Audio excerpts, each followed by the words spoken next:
Hello, and welcome to tonight's Twilight session. My name is Mason, and I am a witch healer and psychic channel, and tonight I have a message for you. This is a timeless reading, and the theme of tonight's reading is imposter syndrome. So, imposter syndrome is any time that you feel like somebody's going to find you out about something, and it's a very uncomfortable feeling, I happen to know, that makes you feel unworthy of your situation. It's usually a good situation, like something that you enjoy or something that you've worked really hard to get, or something vulnerable to you that is definitely outside of your comfort zone. That's Jude sneezing in the background. And with imposter syndrome, it's implied that whatever it is that you feel like you're an imposter at, you are not actually an imposter. You have actually earned your right to be there. You have earned that seat at the table. Whatever it is that you're doing in your life that you feel like you're going to be found out about, whether it's art or school or career or literally anything, you deserve to be there, which is why you're there in the first place. So that's message number one for you. I did a little deep diving into the concept of imposter syndrome earlier, and what I found was that it is masking unworthiness and also the fear of losing a good thing. Right? Every time you fear something or you feel emotionally charged about something, it's usually fear of losing that thing. And so anytime that a good thing is happening to you, you're always afraid of losing it, and being found out is one way that you could potentially lose whatever this good thing is, and it's a reasonable, right? Like, your ego can rationalize this fear as reasonable.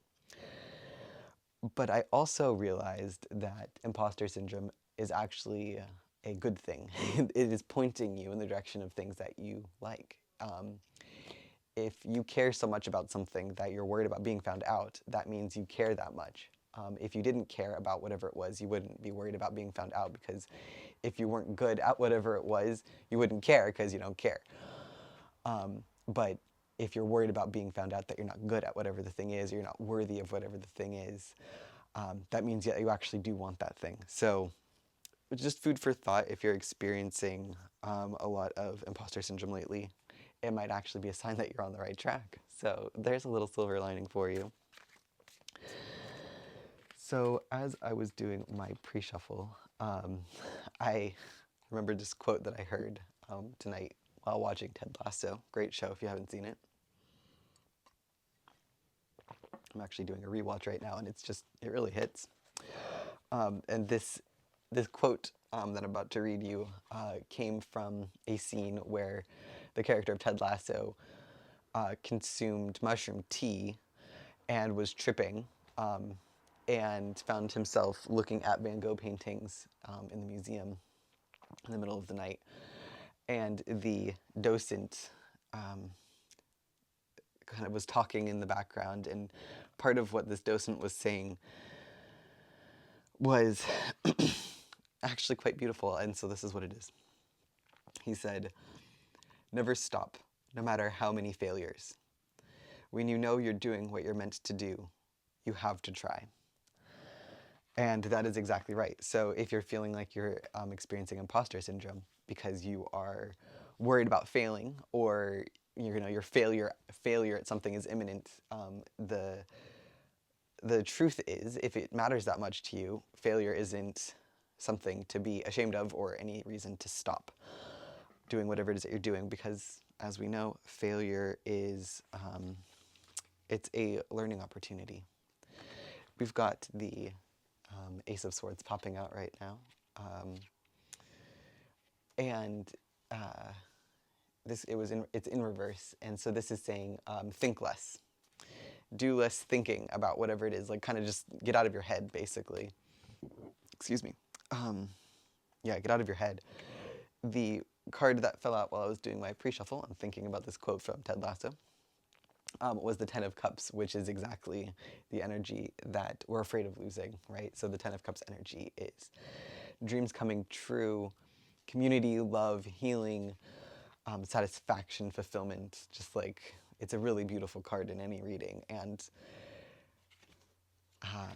the dark side or the shadow side of this card could potentially be imposter syndrome, that you didn't earn or deserve or are worthy of whatever it is, whatever wishes are coming true in this card, which is all of them. And being found out, right? And being like, oh no, I'm going to lose this thing. So that's kind of our starting point. And then, yeah, so we can go from there. So Ace of Swords is saying, stop thinking so much about what it is that you're doing. Focus on actually doing the thing that you're doing. So if you're, if whatever creative pursuit you're doing, or career, or whatever, relationship even, friendship, event, just whatever, approach it with a more playful mindset. We've got Four of Wands coming out, which is a creative, like a creative, intuitive, it's a very sweet card. It is stability and groundedness, childlike expression of the wand suit. And this is the energy that you might choose to look at the situation with instead of the unworthiness. So be the Page of Wands and allow the world to open to you. And this is paired with the moon, which is shadows. So this actually is pointing to the fact that, actually kind of what I was just saying about how imposter syndrome can be pointing you in the direction of something that you want. Imposter syndrome is a trigger. It's a trigger response to something. And that is represented by the moon, which is kind of the subconscious, the shadow self, the unseen. This is a very intuitive card as well. So imposter syndrome it comes from the moon. It comes from the shadows of yourself. And that's okay. It's good to be aware of that. That's where that's coming from. Yeah.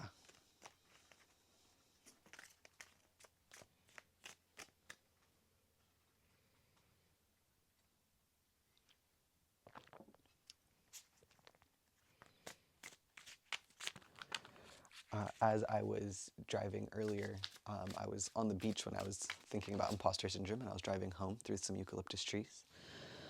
And I asked the eucalyptus trees about imposter syndrome, and they said, this is how you get over it. You just fake it till you make it. Fake it until you make it. Which is a mantra I've been using ever since I entered the workforce when I was 20. Started working at a yarn store and was like, sure, I could work at a yarn store. And I had to fake it until I made it. I eventually did learn the lingo, but there was a pretty steep learning curve for me there.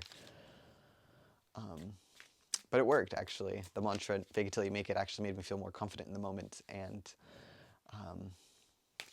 basically every time I start any new endeavor, I'm like, just fake it till you make it. I was a barista last year. I was like, yeah, I grew up in Portland. I can do this. And eventually I did. So there you go. It might be a fun exercise for you to go back and think about the other times in your life that you have felt imposter syndrome.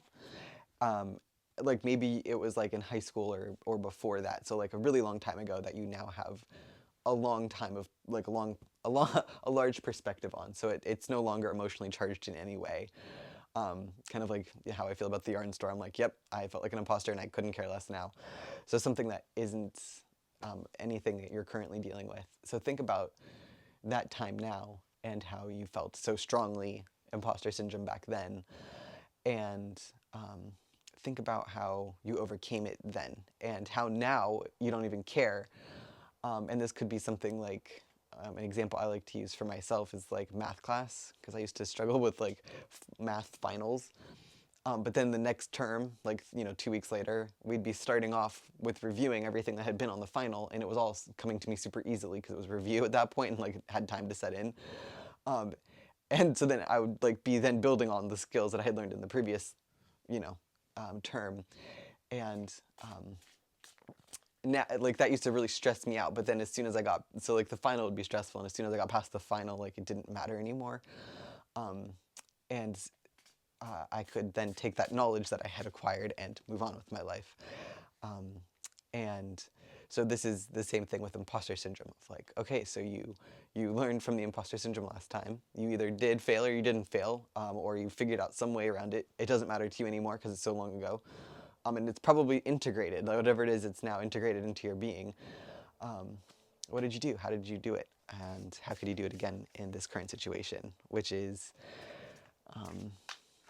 growth, right? Like, yeah, exactly. Oh my gosh, everything's popping out here. Shoot. I lost the card. I think it was the Nine of Pentacles of just like, yeah, looking at your hard work, admire your hard work. There is an aspect of wondering if you're ready or not. Ready, like, have I earned this yet? Like, is it ripe? Can I pick this yet? Should I let this fruit sit another couple of days before picking it? And the answer is always going to be yes and no, right? Like you could pick the fruit now, you could be ready now, or you could be more ready in 3 weeks or 2 years or another degree. But you won't ever really know until you pick it, until you try it, until you do the thing. And yeah, oh, there it is. It's the Seven of Pentacles. That was the one. Yeah, so I lost the original train of thought that led to the Seven of Pentacles, but yeah, look at how far you've come, right? Think about how you got into the position that you're even in right now. What did you do to earn this? Did you just get lucky, or was there some aspect of skill involved? There probably was more skill involved than you give yourself credit for. If I know you at all. But yeah, fake it till you make it.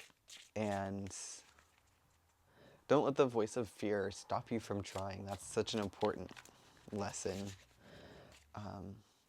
Yeah, it's so interesting. We have all these mechanisms in our brains and our psyches to prevent us from receiving the Ten of Cups, to prevent us from receiving wish fulfillment. We have all these reasons that we can't have what we want the most in the world.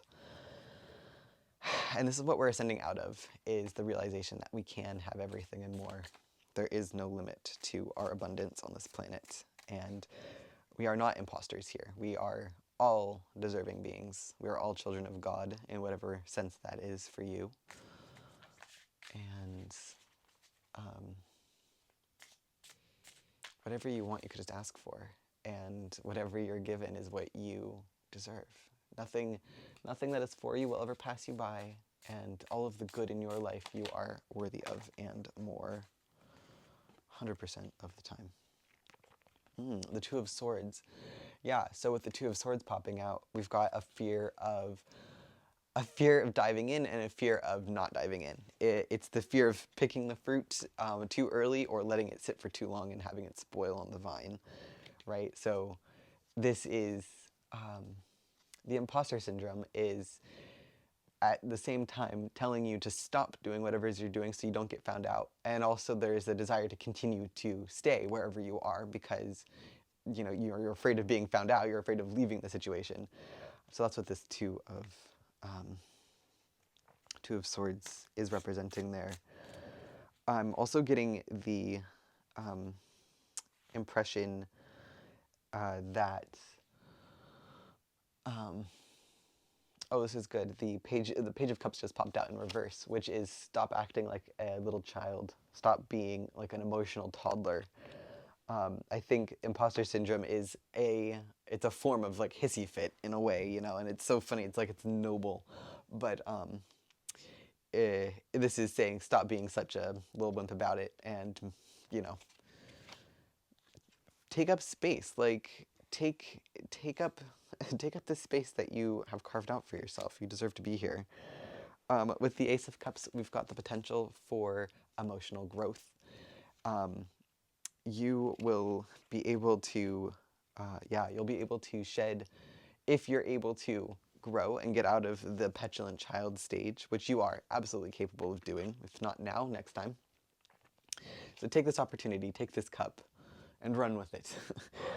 And then we've got the Ten of Wands, which is feeling the weight of the world on your shoulders. And this is the responsibility of taking responsibility for your life, right? There is so much to lose when you decide to take responsibility for your life, because when you take responsibility, when you say, I am going to live the way I want to live, like at whatever cost, if you fail or if it doesn't work out, it's on you, right? You can't blame the government, you can't blame whatever, your partner or your family or whatever. It's all on you, and that's hard. That feels like the weight of the world. But this is, I don't want to say the cost of growing up, of ascending, but the truth is that once we take responsibility for our lives, we get the Nine of Pentacles. We get to be the creators of our own lives. Literally, you get to just sit there at your piano and look out a stained glass window in a tree all day. That is the life that you get to create for yourself if you so choose. The weight of the world is the ego's way of protecting you from taking responsibility. But once you get past that point, once you get through the imposter syndrome, you'll find that you actually are the master, that you are afraid you're not.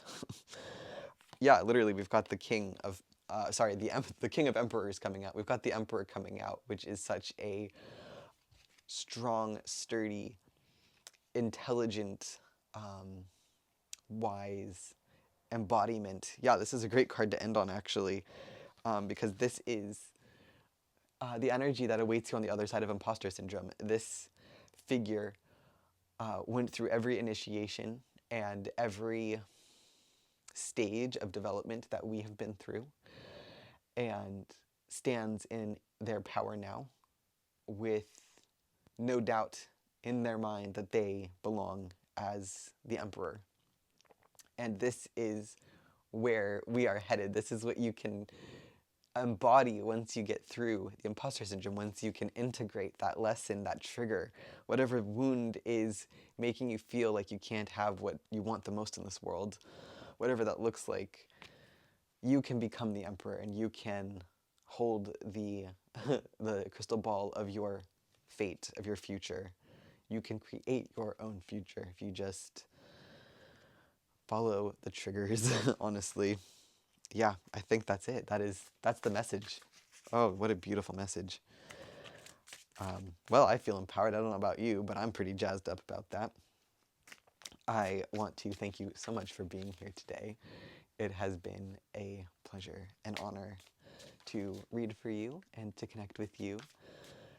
As we get to know each other, I am excited to see what insights you gain from these readings. So please share what you are dealing with right now, if you feel called to share. What imposter syndrome are you dealing with right now, and how are you going to overcome it so you can embody the emperor energy in your own life? Or when have you been able to do this in your life in the past, right? I'd also love to hear when you've been able to get to the emperor point in your life. The number that you're going to be looking for, the sign from the universe that you might see in the next couple of days, is the number 7070, so 7070. Just look for that number. It's going to pop up for you. If it does, let me know. Stay strong. Know you've got this. You always have community around you. You always have your angels around you. Ask your angels for guidance. Ask the trees, ask the ocean, ask the mountains, ask the desert, ask the dirt, ask the earth beneath the cement in the parking lot of the office that you are currently sitting in. Ask for help, ask for support, ask for guidance, and then open yourself to the answers, and you might be surprised at what you hear and how true it is. You might be like, yeah, fake it till you make it. That's all there is to it. It's that easy. It is that easy. I hope you have a wonderful rest of your day, and I cannot wait to connect with you in the next video. Blessed be, and may peace be with you. I'll get you soon.